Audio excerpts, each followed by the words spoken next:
Salam teman-teman semua, saya Amin Moban. Dalam video kali ini saya ingin membahas salah satu dari koleksi kami berupa sebuah action figure dengan tokoh Gajah Mada. Sebelum saya membahasnya, saya memohon dukungan dari teman-teman semua dengan subscribe, like, dan klik loncengnya untuk mendapatkan notifikasi video kami selanjutnya. Apabila ada masukan berupa kritik dan saran, mohon diisi di kolom komen. Gajah Mada lahir pada tahun 1280 Saka dan wafat tahun 1364 Saka. Dikenal juga dengan nama lain Jirnodara. Adalah seorang panglima perang dan mahapatih atau perdana menteri yang sangat berpengaruh pada zaman kerajaan Majapahit. Menurut berbagai sumber kitab dan prasasti dari zaman Jawa kuno, ia memulai karirnya pada tahun 1313 dan semakin menanjak setelah peristiwa pemberontakan Rakuti pada masa pemerintahan Sri Jayanegara yang mengangkatnya sebagai patih. Ia diangkat menjadi patih atau perdana menteri pada masa Ratu Tribhuwana Tunggadewi dan karirnya berlanjut hingga masa kekuasaan Hayam Wuruk yang mengantarkan Majapahit ke puncak kejayaannya.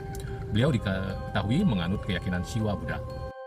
Gajah Mada terkenal dengan sumpahnya, yaitu Sumpah Palapa yang tercatat di dalam Pararaton. Ia menyatakan tidak akan istirahat atau menikmati kesenangan sebelum berhasil menyatukan Nusantara 363-364. Meskipun ia adalah salah satu tokoh sentral saat itu, sangat sedikit catatan sejarah yang ditemukan mengenai dirinya. Wajah sesungguhnya dari tokoh Gajah Mada saat ini masih kontroversial. Banyak masyarakat Indonesia masa sekarang yang menganggapnya sebagai pahlawan dan simbol nasionalisme Indonesia dan persatuan Nusantara. Kata gajah mengacu kepada hewan yang besar, yang segani hewan lainnya dalam mitologi Hindu yang dipercaya sebagai wahana atau hewan tunggangan dari Dewa Indra. Gajah juga dihubungkan dengan Ganesha, dewa berkepala gajah yang berbadan manusia, putra dari Dewa Siwa dan Dewi Parwati. Adapun kata Mada dalam bahasa Jawa kuno berarti mabuk. Jika dibayangkan jika seorang gajah mabuk, ia akan berjalan seenaknya, beringas dan menerabas segala rintangan. Maka apabila dihubungkan dengan tokoh Gajah Mada, nama itu dapat ditafsirkan menjadi dua sifat, yaitu satu, yang menganggap dirinya sebagai wahana raja, pelaksana perintah-perintah raja, sebagaimana Gajah Airawata menjadi wahana Dewa Indra. Yang kedua, ia adalah seorang yang seakan-akan mabuk dan beringas apabila menghadapi berbagai rintangan yang akan menghambat kemajuan kerajaan. Dalam prasasti Gajah Mada diketahui julukan lain beliau yaitu Rakrian Mahapatih Jirnodara. Mungkin nama itu hanya sekedar gelaran bagi Gajah Mada, tetapi dapat pula dipandang sebagai nama resminya. Artinya, Jirnodara adalah pembangun sesuatu baru atau pemugar sesuatu yang telah runtuh atau rusak. Dalam pengertian harfiah, Gajah Mada adalah membangun Saitya bagi Kartanegara yang semula belum ada. Dalam pengertian kiasan, ia dapat dipandang sebagai pemugar dan penerus gagasan Kertanagara dalam konsep Dwi Pantara Mandala. Ayah Gajah Mada mungkin sekali bernama Gajah Pagon yang mengiringi Raden Wijaya ketika berperang melawan pengikut Jayakatwang dari Kediri. Gajah Pagon tidak mungkin orang biasa, bahkan sangat mungkin anak dari salah satu selir Kertanegara, karena dalam kitab Pararaton nama Gajah Pagon disebut secara khusus.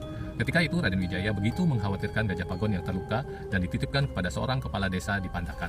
Menurutnya sangat mungkin Gajah Pagon selamat kemudian menikah dengan putri kepala desa Pandakan yang akhirnya memiliki anak yaitu Gajah Mada yang mengabdi kepada Majapahit.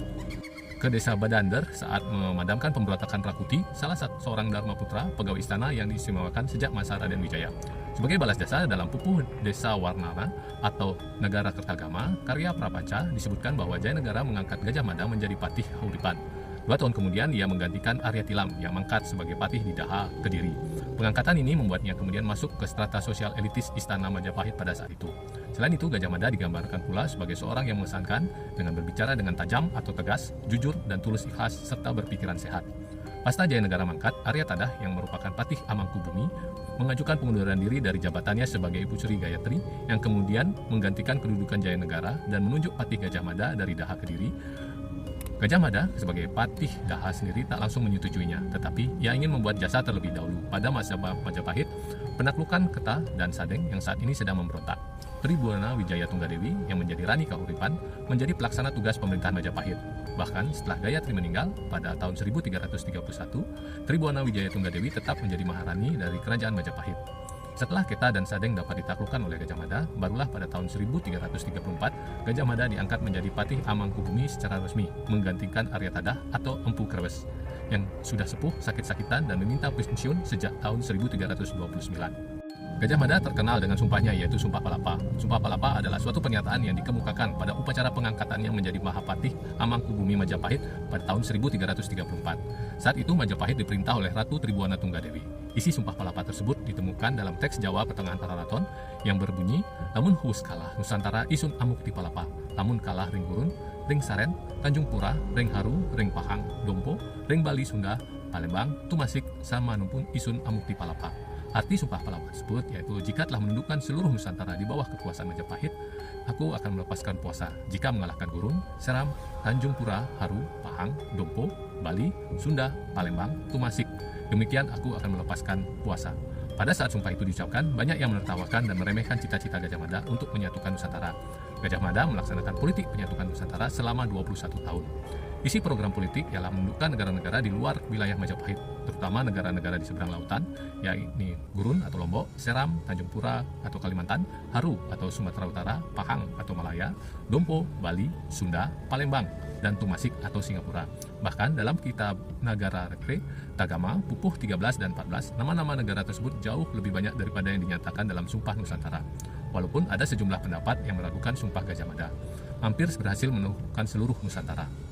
Dibantu oleh Laksamana Nala, Gajah Mada memulai kampanye penaklukannya dengan menggunakan pasukan laut ke daerah Suwarna Bumi atau Sumatera, kemudian Pulau Bintan, Tumasik atau sekarang Singapura, Semenanjung Malaya, kemudian bersama dengan Arya Damar menaklukkan Bedaulu atau Bali, kemudian menaklukkan Lombok dan sejumlah negeri di Kalimantan seperti Kapuas, Katingan, Sampit, Kota Lingga, Kota Waringin, Sambas, Lawai, Kedawangan, Landak, Samadang, Tirem, Sedu, Brunei, Kalka Saludung, Sulu, Pasir Barito, Sawaka, Tabalung, Tanjung Kute, dan Malano. Pada masa pemerintahan Prabu Hayam Wuruk yang menggantikan Tribuana Tunggadewi, Gajah Mada terus melakukan penaklukan ke wilayah timur, sampai seperti Logawajah, Gurun, Sukun, Taliwung, Sapi, Gunung Api, Seram, Hutan Kadal, Sasak, Bantayagan, Luwu, Buton, Banggai, Kunir, Saligalian, Salayar, Sumba, dan Muar, Solor, Bima, Wandan, Ambon, Wanin, Seran, Timor, dan sampai ke Dompu. Demikian video kami kali ini dengan membahas salah satu dari koleksi kami berupa sebuah action figure dengan tokoh Gajah Mada. Sebelum saya menutup video ini, saya mohon dukungan dari teman-teman semua dengan subscribe, like, dan klik loncengnya untuk mendapatkan notifikasi video kami selanjutnya. Apabila ada kritik dan saran, mohon diisi di kolom komen. Sekian dan terima kasih.